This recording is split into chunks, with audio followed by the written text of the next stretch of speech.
Hey guys, and welcome to the first episode of Film School. I'm your host James Bixby, and I am currently using my vlog camera, so I apologize that this isn't a little more high quality and high production, but I'm still moving into my house and getting settled, and Playlist Live is coming up, which is an awesome event in Orlando, Florida. I wanted to have my show up and going by that point, so I figured I'd just go ahead and get started. There's a variety of factors that go into getting a great shot, but today I'm going to start with exposure. A lot of times I'm asked, why aren't my pictures turning out the way they should?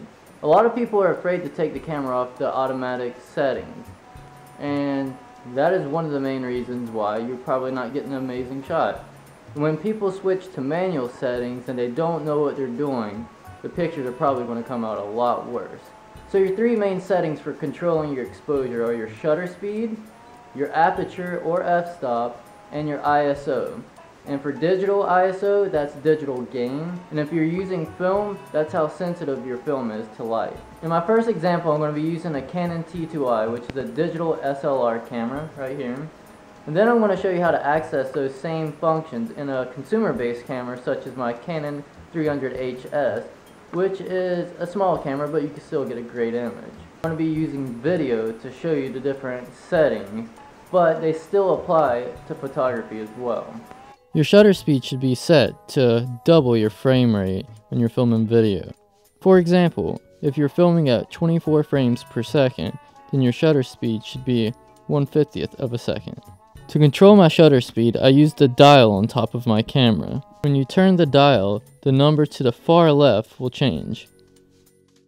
Here is an example of what the video will look like at different frame rates. The higher the frame rate, the less motion blur, but you also lose lighting.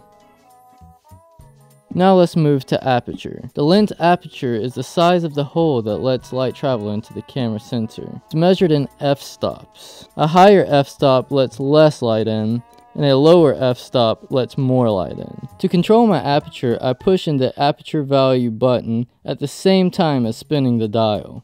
The number to the right of the shutter speed represents your aperture or f-stop. In this example, notice as the f-stop number goes up, the picture gets darker. Also notice that the background becomes more in focus. This is called depth of field, which I will cover in another video.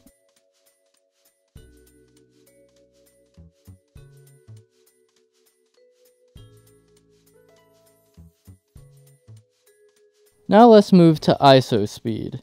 This measures the sensitivity of your sensor to light. Notice as the ISO number goes up, it becomes brighter. This does not affect your depth of field though. The higher the ISO number, the more grain you're going to get in your footage. Now I'm going to show you the settings on my Canon 300HS camera, also known as my vlog camera. I start by pushing the plus/minus button, which controls my exposure. This is a cheaper camera, so I cannot control my f-stop, but this does pretty much the same thing. I can also access my ISO settings in the menu bar, which is pretty cool for a consumer-based camera.